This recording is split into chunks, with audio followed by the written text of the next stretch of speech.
Hello. I keep forgetting at the beginning. We have these little like back and forth exchanges before I hit record, and I keep forgetting to ask people what they want to be referred to as. Are you Acre? Is that how you would like me to? I'd love to be known as Acre. That sounds like a very sensible name Acre. to have for this interview.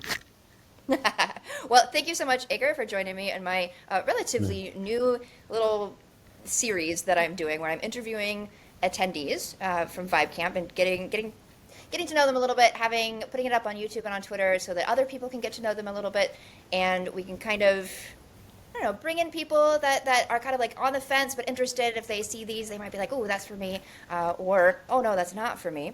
Either one is good. Uh, so, hello, how are you doing today?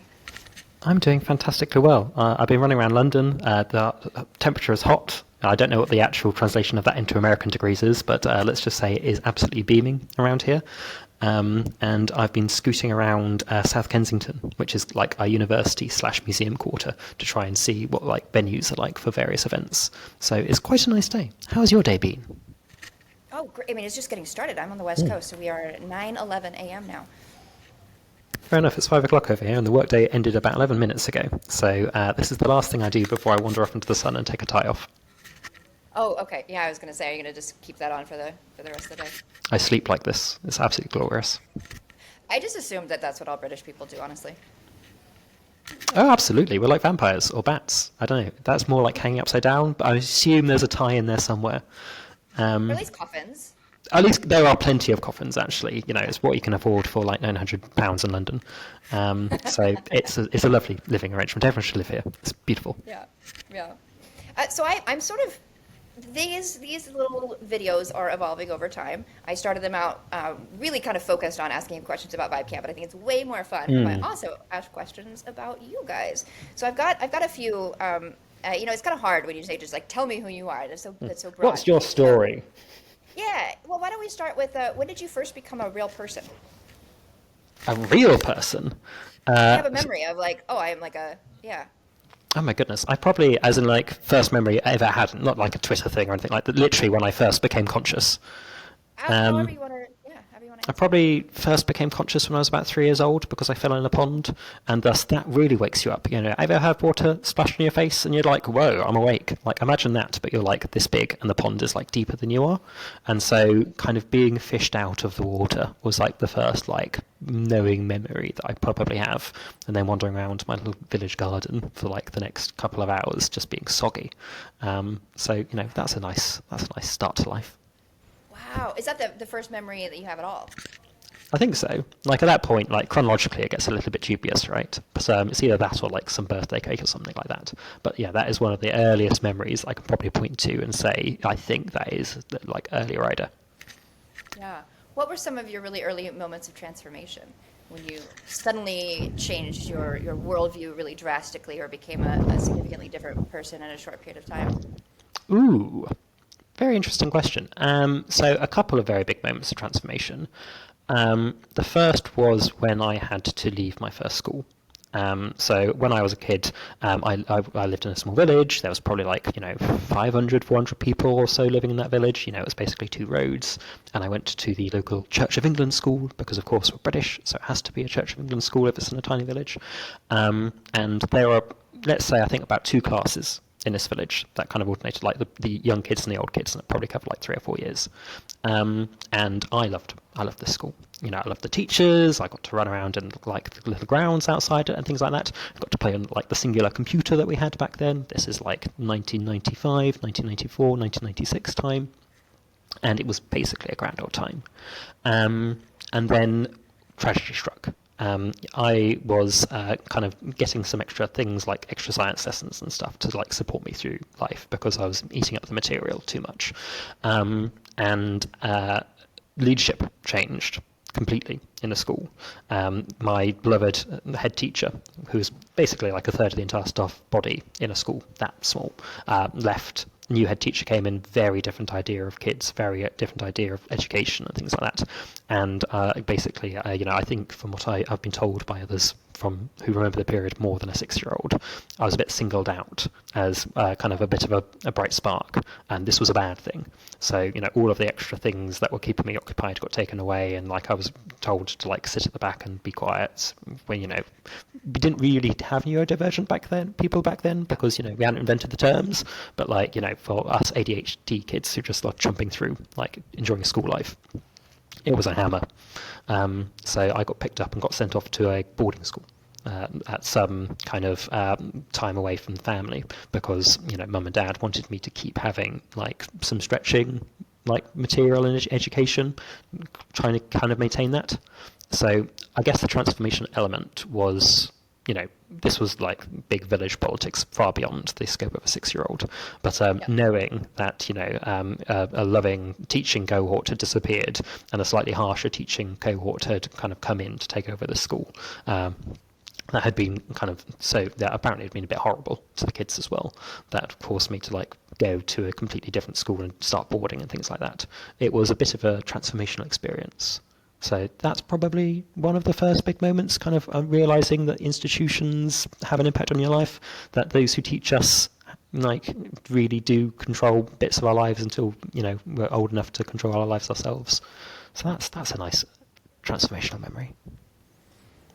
I do have a question about that, but just Of course. real quick. I'm getting some like air blowback with your breathing with the mic that close. So let's try it with it down, and we'll see if we can hear you well enough.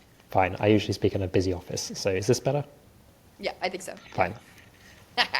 How do you think that realization of kind of like the impact that institutions can have on individuals, how has that shaped who you are today? I'm always very cautious about an institution, I think. Like, I really want to know the people, I really want to know who's making decisions, and I really want to know kind of why they're making decisions. So, got to love an institution, got to love, like, whatever people have set up to do these major functions in society. But I'm always very conscious of who is in that. What does that mean? How do personal preferences of various people impact the impartial decisions of which we face so many of in our lives? Because, you always present this kind of like wall of when you're interacting with, let's say, school or, like the state or, law or health or these other kind of major institutions. It was always presented to you in a very neutral fashion. But the decisions of the people in there matter a lot, and when there's a big shift in thinking, which usually comes with a big shift in people, then suddenly this kind of computer says no, computer says yes, kind of this is how the institution thinks, can suddenly change in a day. And so you kind of need to be aware of those like undercurrents. So yeah, it's a bit more of appreciation of the human inside the machine. Ah, well said. I love that. How would your closest friends describe you as a person? Ooh, that's a good question. I have many eras of friends, and they would all describe me in very different ways, just kind of like where I've been and the people I know. My oldest friend, who, before we retreated off to a fishing village in Iceland, I've known for the entirety of my life, because he kind of got born like next to me. So, big up from knowing people from minute one. He once described me as the chameleon man, a man who shifts around in various different contexts and things, because apparently my behaviours change quite radically when I'm with different people. So, that was an early description of myself. But, more modern like eras, stand-up guy, I think, hilarious, very attractive, noble, also, helps the children and other things like that. I got all of those right away. It's so funny. I mean, as soon as we hopped on this call, that was just what was all going through my head. That's fair. And before the recording started, I had a small child just showing off that I was helping them. No, it's absolutely fine. I don't know. Like, I would never really, I'm sure I would rather hear, and I think other people would rather hear what people say when I'm not there, because, you never want to put your thumb in the scales of your own perception. And as I've just done a feedback campaign in work, you see yourselves better through the eyes of another. So, I'd love to hear what other people think about me. Yeah, maybe people can chime in the comments. I don't know if we want to. Come on, send them in. The internet, a great place to be asking for impartial and kind reflections. Yeah. I'm a little bit hesitant about this one.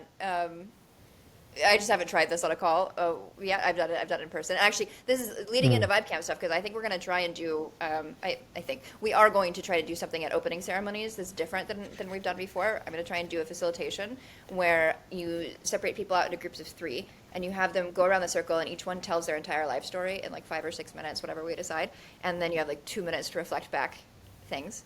And then Oh, and by the fun. time you by the time you get to the third person, people are getting like a little bit more vulnerable, a little bit deeper, and things like that. And we did it at it's facilitation that I learned from Zach Anderson, who was on the team that ran Network Society Camp with me, and that was it. That was an event that was just, I mean, it was like VCs, hardcore crypto people, and like on both sides, it was like Bitcoin people and like the more decentralized people, and it was teapot people, and it was just like a crazy eccentric mix of different types of people. But we did this facilitation going into it, and you go into it just kind of having gone pretty deep with a couple people that you can go, you see them throughout the weekend. I think it helps a lot. So we're gonna try that. Anyway, all of that to say, if I were to prompt you now to tell your entire life story in 5 minutes.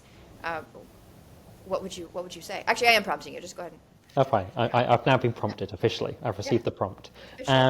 I mean, I'm enjoying the fact I also get 2 months head start to actually write a proper 5 or 6 minutes. Though I Oh guess this no! is, Oh no! yeah, no, he's got an advantage. Though this recording will probably go out to more people than will ever be in that 3-person circle. So actually, the unvarnished truth will go out to the large audience. So that's slightly dooming. Oh, I don't know. So my life story in about 5 minutes or so. So I appeared in a small village in the outer ring of London, in a place called Buckinghamshire, which is one of the core shires. When Tolkien wrote Lord of the Rings, Buckinghamshire was one of the places that he was thinking about. It's very hobbity. Buckinghamshire is probably the place where like the older generation goes to like retire when they've got a little bit of money and things.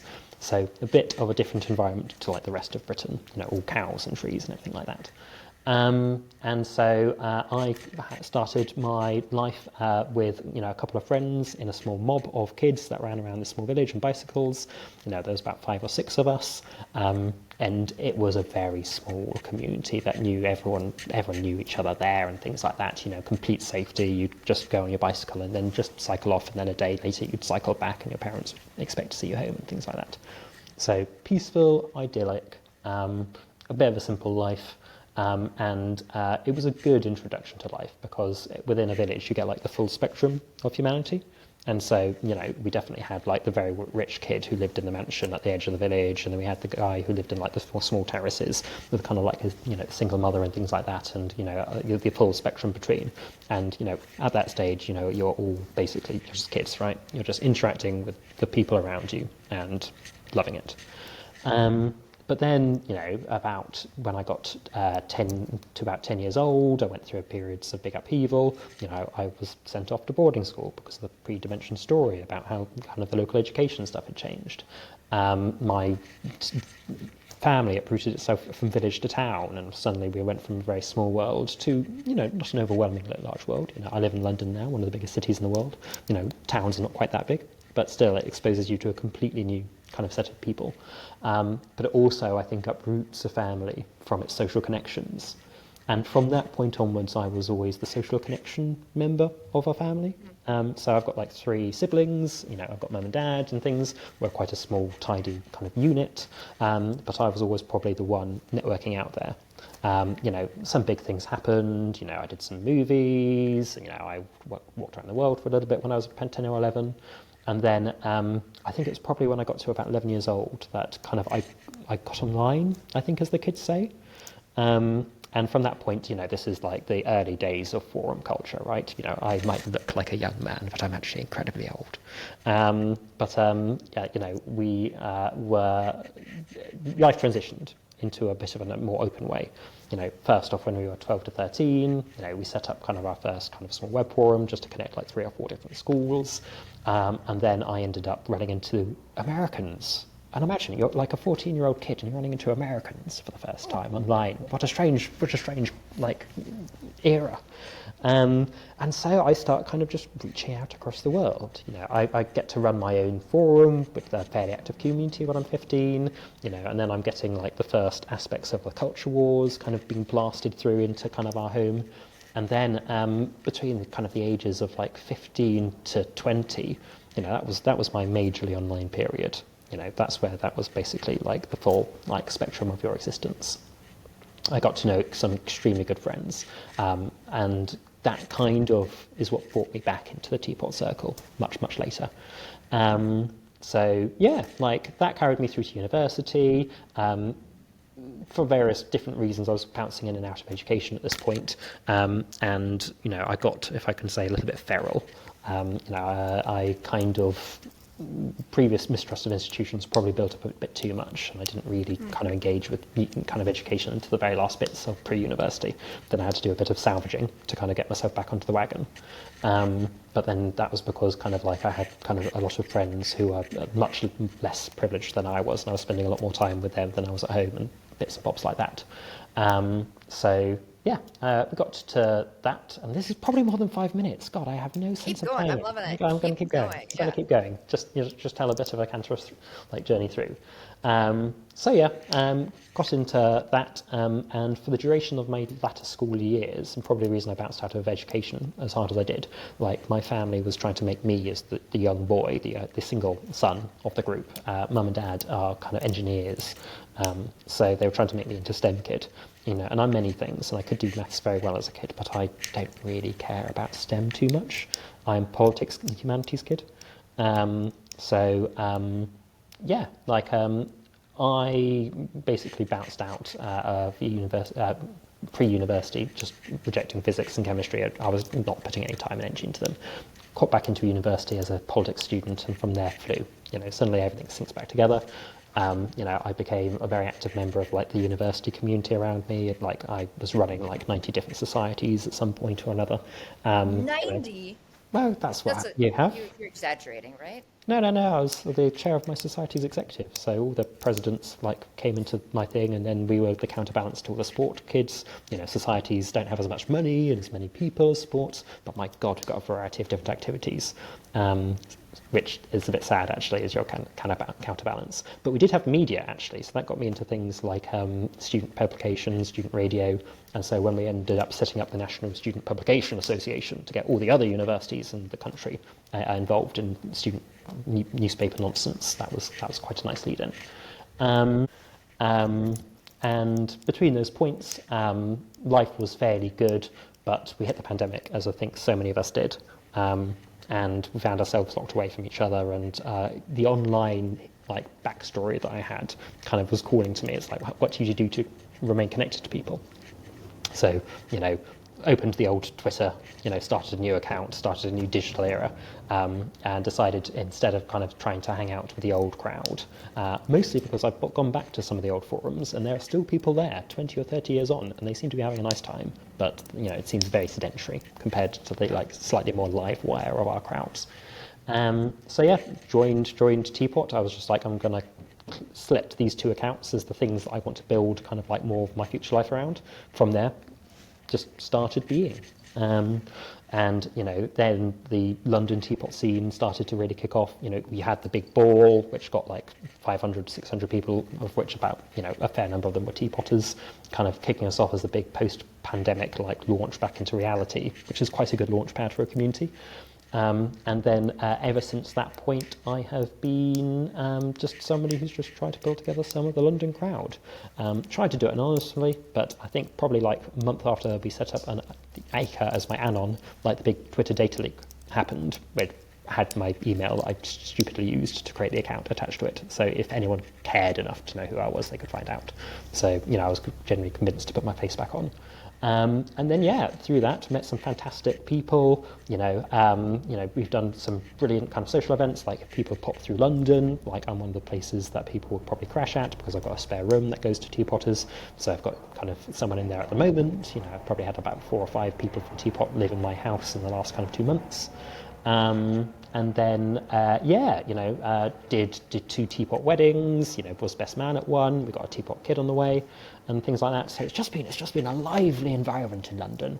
And, all that is a nice big aspect of my kind of deciding to kind of jump back online when, things got a bit quiet during the pandemic, and see if we could kind of meet some new people. And meet them we have. And at Vibecamp, I will continue to meet some exciting people, but the American version. So you're telling me, I mean, the U.S. teapot kind of went off the rails when they found out we have like, second order connection to J.D. Vance or to people in the administration. But you're telling me we already had a man on the inside just over the pond. Oh, just some small experience in governmental matters. Just some small. I mean, not as exciting as the big American stuff. You guys have got like some, your stuff is fireworks compared to Britain. But yeah, if anyone needs a bureaucrat. My internet cut out for a second, but these are saved locally, so it will just have you talking and me going. Fine. He said something. Hopefully it was an interesting thing. If it wasn't, you can definitely not tell me because it will break my little heart. So, so you talked a little bit about coming back on the internet, deciding to go where it's a little bit more live. How exactly did you find Teapot in the first place? Ooh, I think I was just mulling around Twitter, thinking, I had an old account that I didn't really use, but, it's just something to trawl through. And so I picked two accounts, that one person I knew in real life, which is my good friend Elle, who doesn't post as much anymore, but, a very good friend from a very long time. And then, so I was like, usually in her parties, I'm having a very good time. So we'll start with Elle. And then Visa, I think, friendly, ambitious nerd stuff, right? So someone got into Teapot because of Visa. My goodness, what an original Classic. character. Yeah, exactly right. So you just do that, and then you just start posting, right? And then, you just see what the algorithm gives you and have no decisions about your own fate or something like that. Yeah. But then you start meeting people in real life, and then it all kind of builds up from there. And I think that's the thing to do, right? You jump in to say hello to people in person. That's the thing that kind of creates like the community around you. And I think that's one of the ways in which this scene is really unique, and I think it's really powerful. I think that a lot of people have figured out, you can go on the internet and find people who have shared values with you, shared interests, that kind of thing. But a lot of people just kind of leave it there, like those are my internet friends. And I think we're that's one thing we do really well, and it's very important to find the others and then build real lives with them. Oh, absolutely. And like your internet friends are every bit as valuable as in-person friends, right? One of the people who's going to be one of my future groomsmen is an old internet friend who I've never met, and actually using the opportunity of going over to Vibecamp to actually finally pop in to say hello to him. And I've known him for about 16 or so years, because our internet friends are really important to us. Yeah. So for anybody, I mean, our YouTube channel I think has like 30 subscribers. So more people are going to be seeing this on Twitter, and likely most of them are going to know about Teapot already. But for anybody who does happen to watch this and doesn't know what we're talking about, what is Teapot? Whatever your dreams make it. I don't know. It's just an interesting group of people who spread across kind of mostly Europe and America. I'd say we all have collective interests, but I think it's all not quite personalities that are aligned, but it's a very open bunch of people who are very curious, who kind of want to reach out and kind of talk about the big things in life, but there is a strong underbelly of woo and mysticism and all this other kind of stuff that I never really believed in. But, I'm finding myself in more yoga places than I previously have done. So, just chipping away at my bureaucratic soul. So, yeah, there is a connection with kind of like the spirit and the mind. That runs through it, a community that stretches the globe, and a community of people that generally want to say yes to things and want to kind of build something great. And occasionally they actually build like walkable campuses and things like that to live together. So, it's that kind of, I want to meet people I want to spend some good time with style place. But, let's define Teapot. I'm sure that will be a very short discussion that no one will have strong opinions about.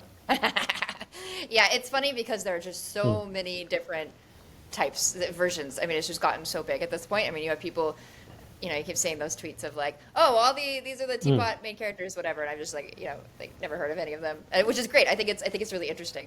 But it's always interesting. Like, which Teapot is your Teapot? Yeah, as long as you know who your people are, right? As long as you know who your people are. What advice would you have for people trying to post more on Twitter? Like, how do you post? Oh my God. You said that earlier, that you just started posting. How does one do that if they don't know how to post? I post badly. I post badly on purpose because I am not trying to build a big online profile for various reasons, not related to the fact I'm wearing a tie. I'm not supposed to be building a catastrophic individual thing online.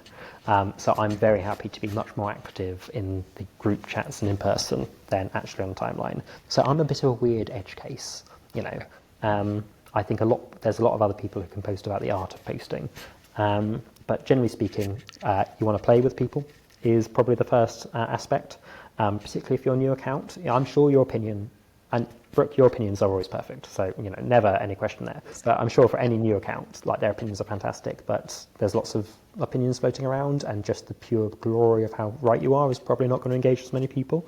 You want to reach out, you want to play, you want to say, I want to have a conversation with you, you want to be in the replies, you want to be active, you want to be, playful. I always had an idea, and mainly that's because spaces like Teapot are extremely smart spaces, right? That you have to be as smart as humanly possible to kind of get engagement, and that is not how it works at all, I think. There's some accounts there that are big enough that they can then start being smart on the timeline, and that will attract a lot of things, but generally speaking, people don't want to put, from my perspectives, lots of hard thinking energy into interacting with somebody they don't really know, who seems like a little bit like, I don't really know what they're talking about. They're very smart things. So being open and being accessible, I think, is like a really good way of building up like some of that kind of engagement. And people like explaining things. Ask them to talk a little bit more about the thing they want to talk about. Twitter's full of people who are like posting things that they know is cryptic because they want someone to say, I want to know about the cryptic thing. So if you just go around asking people, what do you mean by this? You're probably going to get a fair amount of like good interactions, right? For me, I post because I like just doing silly bad drawings and things like that. So that's some of the reason I like have Twitter as an outlet. But generally speaking, I would think about what you want to get out of it if you're going to think about your posting style. But better advice is probably not think about your posting style. Just go out there and play and see what happens. There's some gold there. This is definitely. I'm gonna probably chop some of this up. Put out little shorts on how to Twitter well. I mean, I'm a lowbie. What I have 500 glorious followers, each of them better than the last, but not as big as some accounts. Well, but that ties back into what you're saying about like think about what you're there for. I think a lot of people either aren't very clear about that or have sort of this I don't know, what they want out of Twitter is not super aligned with like what's going to make them happy. And like I definitely because I have sort of like lofty ambitions. It makes sense for me to take the sort of the accept the cost of having grown my account past where I can like reasonably just have fun in the replies all the time.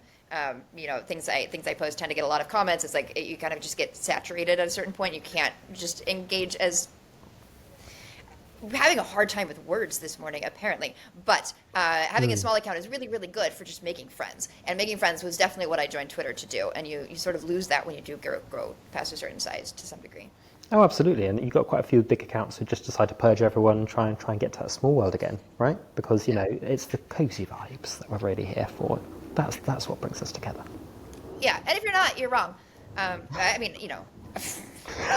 I definitely am, but I'm still shocked that you would say that. I kid. Tell me more about your views. Wait, tell me what? Tell me more about was that a sarcastic "you're wrong"? Because I'd love to kind of get your kind of counter view. Oh gosh, no. I mean, it was a joke, mostly. That's the interesting word. I love mostly. It's my favorite word in the English language. So I think a lot of people, particularly on our scene, but a lot of people generally are fairly disconnected from their body. I think a lot of people also have a sort of like. I'll use myself as an example. Most of my life, I believe that people who were happy were naive or lying, and that also just being happy and feeling good was not a noble goal, and that other things are far more important. And actually, I'm a much better person when I'm happy.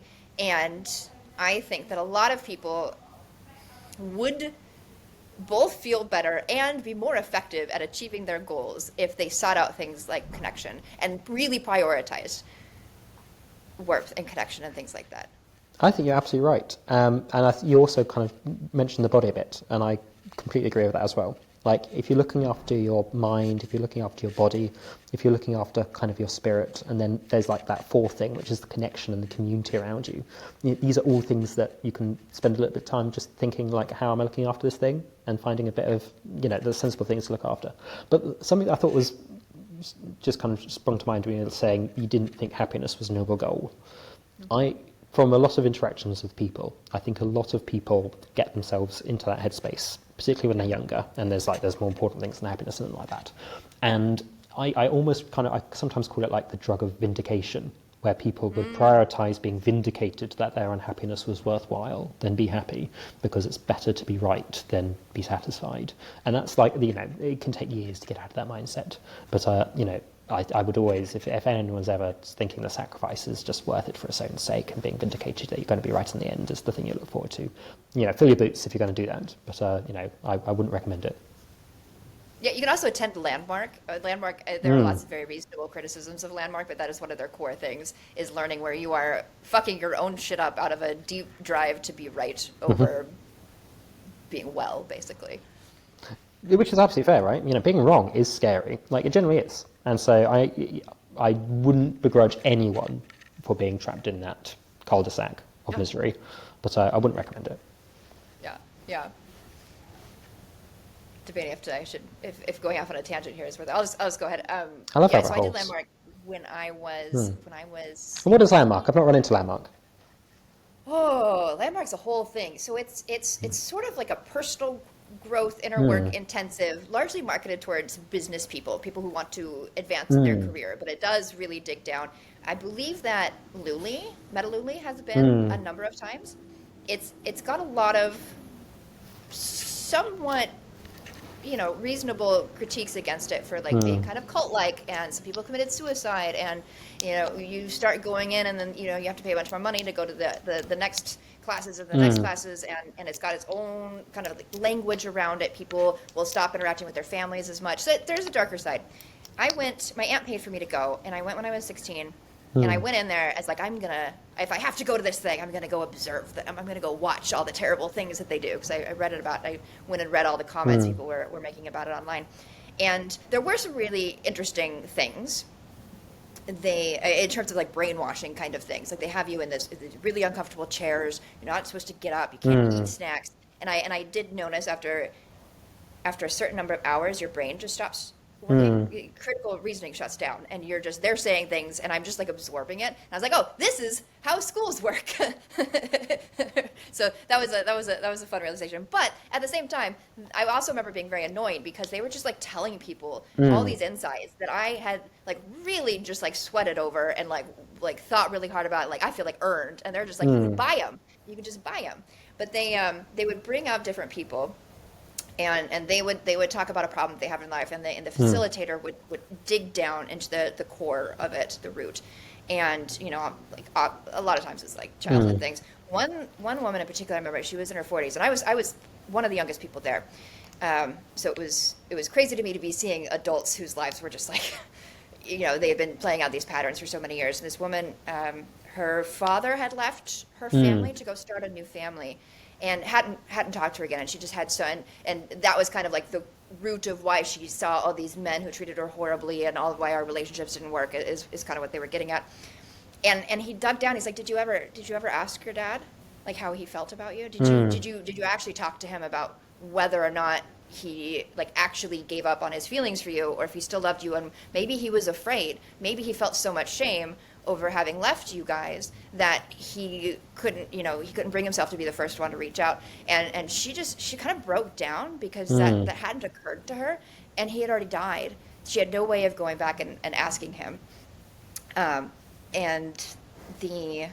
that was pretty powerful. The thing that one of the big things that I came away with I had a lot of anger towards my parents for not understanding me, and and for not like letting me do things. And kind of like over the course of this, I very grudgingly realized I had stopped asking them if I could do things, and I would emotionally, each time I like snuck out of the house, in my head, that was like, they didn't let me go do this thing, even though I didn't actually ask them. And you know, my mom would, whenever I was sad, she'd be like, oh, do you want to go shopping? And I'm like, oh, you don't understand me. You don't know me. I don't want to, of course I don't want to go shopping. And I held so much resentment for that. But I also just like didn't tell her who I was. I hid who I was for like understandable, justifiable reasons when you're a teenager. But those things, so I think what made me think about expanding on this a little bit is because a lot of times we're just not even aware of the ways that we are.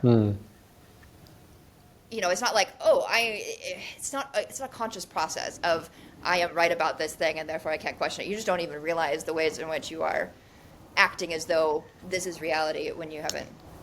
I'm going to trail off awkwardly there. No, I think that was an extremely nice tangent. The rabbit hole is comfy and we're now fully inside it. I think you're completely right, particularly when, you know, you're younger and your own internal reality is so potent.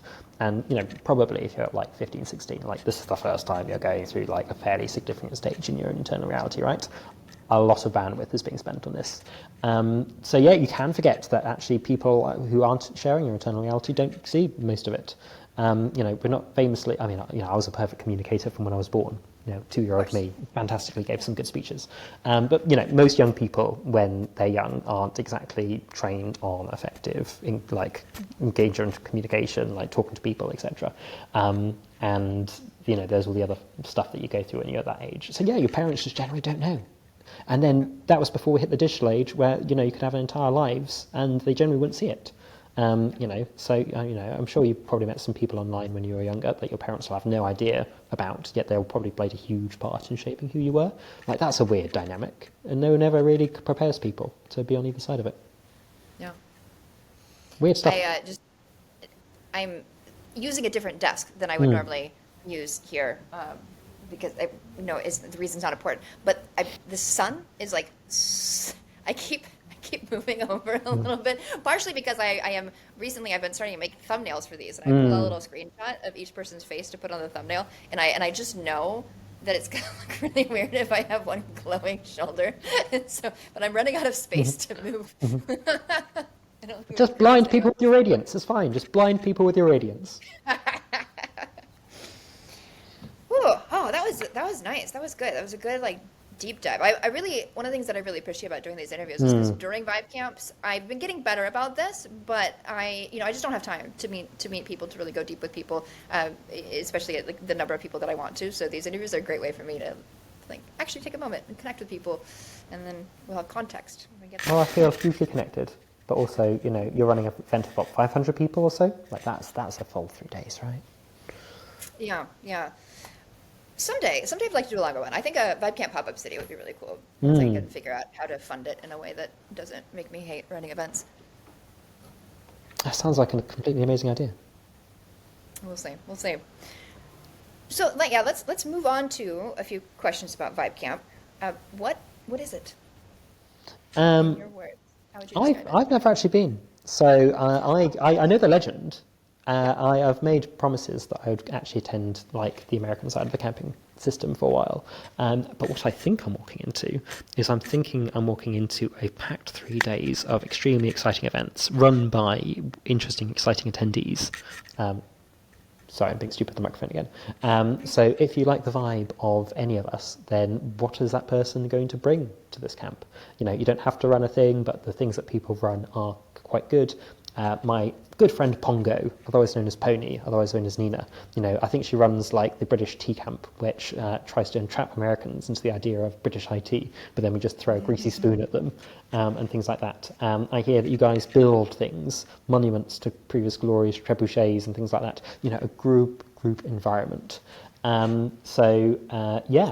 is a place to go and spend some real time with people, get involved in some interesting things, and outside of that core calendar of events, you know, a lot of it is in the side Vibecamp, isn't it? Those kind of conversations, interactions you have with people outside of that main itinerary. That's really good. That's a really good reason to go to Vibecamp. Just don't expect to pick up your girlfriend there. So if any one of you is thinking about doing this, that is bad behaviour. Go and just do it for the pure pleasure of it. Do not go in there with intentions, because that never ends well. You have been watching the discourse, I see. I pay attention to the odd thing. I get stories. I hear things. For context, and actually maybe I'll just give a little bit of a Yeah, background yeah, yeah. on Vibecamp. I think you probably know a lot of this, but the first Vibecamp was 2022. It was a bit over 400 people, and it was the first time I think a lot of these sort of like Twitter denizens had met in person. And it was very electric. It was just like, whoa, what the Mm, fuck are we doing? Kind of energy. And one of my favorite bits, you could just like be walking across the field and you hear these screams off in the background as people like realized like who they were talking to and that they've been mm, friends for years. That kind of thing. It was very special. You don't hear that quite as much anymore, just because everyone kind of is starting to know each other. But the second Vibe Camp, the first one went well enough that there was a little bit mm, of a hype bubble. And the second Vibe Camp was closer to 700 people, which was a little bit more than I think we were prepared mm, to handle. And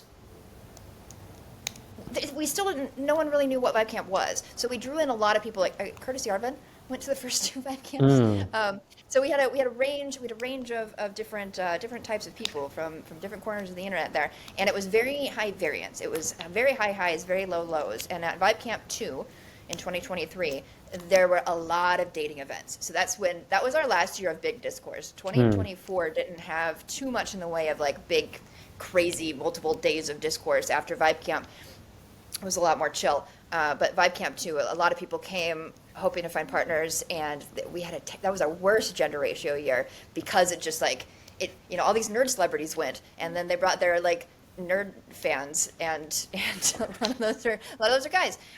This last year, I'm feeling really like optimistic about the future of Vibe Camp, because both Vibe Clips and Vibe Camp 3 Mm. felt just kind of stable and just like really kind of warm and nice. And I think when you don't have those really high highs and really low lows, you're less likely to have super transformative experiences.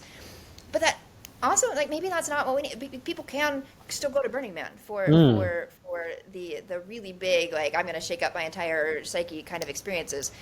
Maybe it's fine to just have an event where people go and meet cool, interesting, smart weirdos who are kind of nice and friendly, and hang out for a few days in the woods. So, I sort of, man, I keep, I was watching one of my old videos from when my house had kind of an active mold Mm. problem, and watching how many times I forgot where I had started talking and was like, that's going to be fixed when my brain starts working. And my brain is working better now, but it is apparently not fixed. Maybe it's just where my brain is. Your brain, I think, is working perfectly, just from my own external perspective. But I think that's because some of what I've kind of seen about Vibecamp, never having been, is people are like, this is the one place where you're finally going to be the culmination of your journey. You're going to meet all your friends in real life. You're going to break new frontiers and things like that. And you can't go into your calendar and just book in an appointment to like have a transformational event. You can't just be like, this is where I'm going to just transform into my final form. Even if we ever reach that point. But I spend in my day to day, I spend a lot of time thinking about community and relationships for various reasons. And generally speaking, if you're there and you're present and you just want to spend some hours with people, spending the hours with people will lead somewhere, right? It might not hit that big milestone and suddenly kind of walk out a completely new man or woman than you walked in with, but by just being there and being open and probably taking the pressure off not to transform, you're probably going to walk out with some really rich friendships. You'd also, I think you need to be open with people, because I can only imagine, and Brooke, tell me if this is wrong, but I imagine like the big accounts get a lot of attention, and you might get some kind of very small newbies who get a bit frustrated if they don't get to meet all their favourite celebrities. Go and find the other small newbies and spend time with them, because you're probably going to find some fascinating, interesting people. One line my friend said recently that has stuck with me is, oh gosh, how did he? I'm gonna butcher it.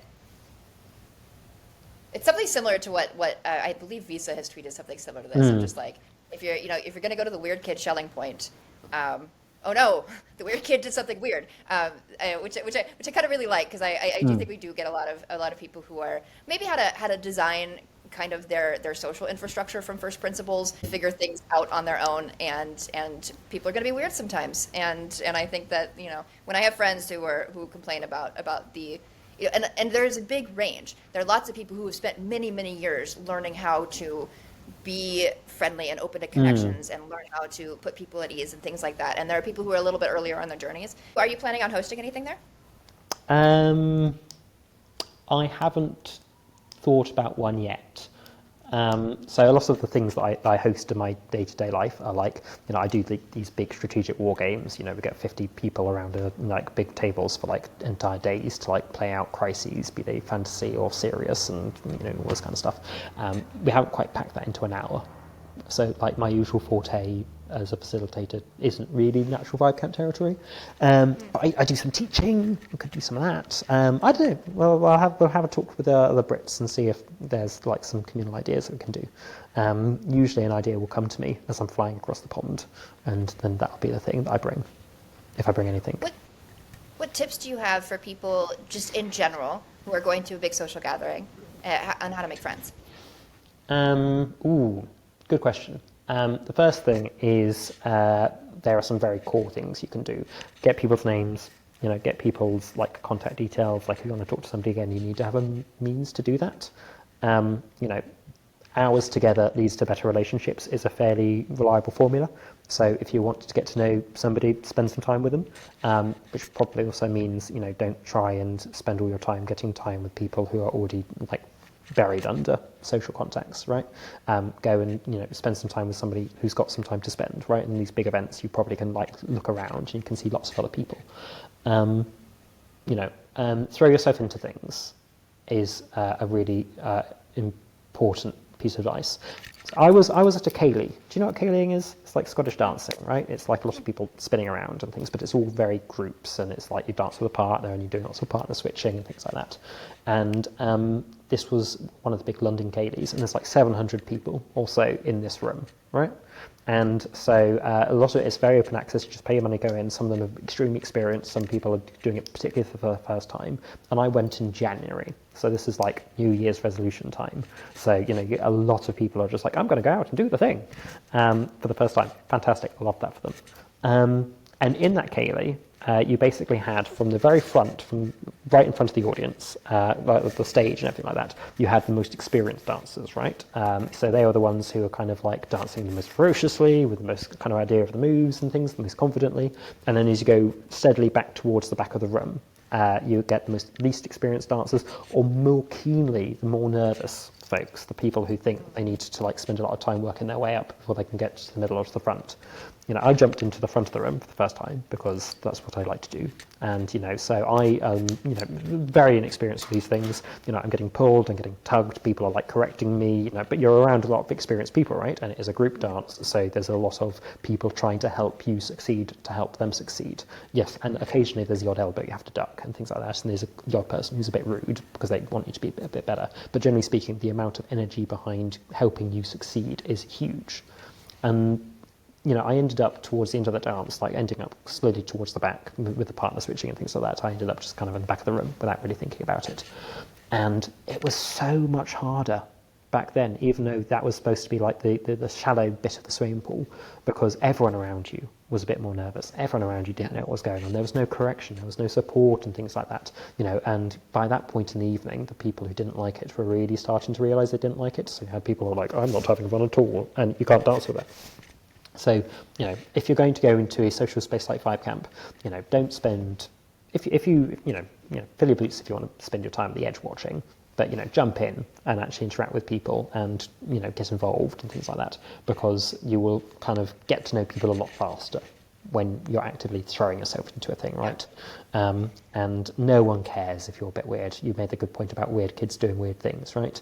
We all got to these places because we're online kids, and online kids go through journeys. I was basically non-verbal for 5-10 years of my life until I got to a different point. We all do You've things, recovered right? nicely. Oh God, no, my words are still awful. But yeah, there shouldn't be judgment, and if anyone's a dick, then trust me that more experienced hands, I imagine, you guys have got a good idea of who's being a miscreant. So yeah, I wouldn't worry about that as a new member. Yeah. I've also heard people suggest for new people to bring little stickers or gifts Ooh. or snacks or some kind of thing like that that gives you a reason to come up and talk to people, and it also kind of brightens people's day. A lot of times you're going to come up and talk to somebody and they are feeling just as terrified, if not more so, than you are. So you can really turn things around by kind of like positioning yourself as like, I'm going to go help people, even though you're helping people because you need help. Weirdly, it works. Well, it's like giving people permission, right? Like, you've got permission not to be perfect in this conversation. Suddenly we're having a conversation, right? That's a really kind thing to do, and people remember kindness. Yeah. Yeah. I should come up with some kind of like ending question that like hits on something inspirational. I didn't plan this. I didn't plan this out. Usually I can kind of like when I hit the moment, this feels like we're kind of done, and then there's like something I can add at the end that I have in mind, but I don't know if I have one. I can give you a suggested good ending. We want to end on a positive note, right? So what I think is a really good ending question is something like, who inspires you? Well, that's a good ending question, right? That's a really nice positive note. Yeah. We'll try it. Go ahead. Okay. Who inspires you? You do. Oh, no, I wondered. I was like, he wouldn't do that to me. He wouldn't do that to me. Thank you very much for the interview. I thought this was a delightful chat. Do you have anything you would like to shill? Are there any upcoming London events you want people to know about? Do you... Yeah. I'm afraid at the moment my brain... Okay. I've got a lot of other events like spinning at the moment, so nothing teapot related. If anyone is going to UKGE, they can meet me in my wargaming self, where we will run you through some of that. But that's for British nerds who want to go up there, and I think I'm supposed to be helping out there in a couple of weeks. But teapot-wise, go and pop into Newspeak House if you want to make some good connections, and you're in London. It's a good place to meet people, particularly on Wednesday, because I'm going to go to Ration Club, which is the community dinner that happens at 7 o'clock every single Wednesday. So that's a really good place to say hello. And if you're new to London, you want to be connected to the British Dinner Club for Teapotters, drop me a message on Twitter. It is Acre108, and we'll connect you in with kind of that social scene. There's a London office hours every Tuesday that Alice runs. So there's bits and bobs going on. Can always connect you in if you're travelling through. For the listeners, Office Hours is an incredible social tech. It started in San Francisco, weekly, just shelling point. People show up every Tuesday. They know which bar to go to. There's not a particle. There's no group chat. People just show up. And I think each city kind of does it differently. But there's now Office Hours in Philly, Vancouver, Austin, New York, London. I don't know where else. But if there's no Office Hours in your city, then perhaps you could start one. And I think it's officehours.lol is the directory that Elijah is starting to maintain on these different events. And yeah, thank you so much. This is delightful. Vibecamp, vibe.camp if you want to learn more information. I knew there was something I was forgetting. And if you want to buy tickets, it's my.vibe.camp. And ticket sales close June 12th, because it happens in June, not July. And the actual event is the 19th through 22nd. And I look forward to seeing you there. And I look forward to seeing you there. I kind of thought you hadn't been before, but then you mentioned you didn't go last year. So I was like, he must have gone to one of the first two then. But I only went there in a dream, so I'm looking forward to coming there in reality. Perfect. All right. Thank you so much for taking this time. Look after yourself, right? Bye. Thank you.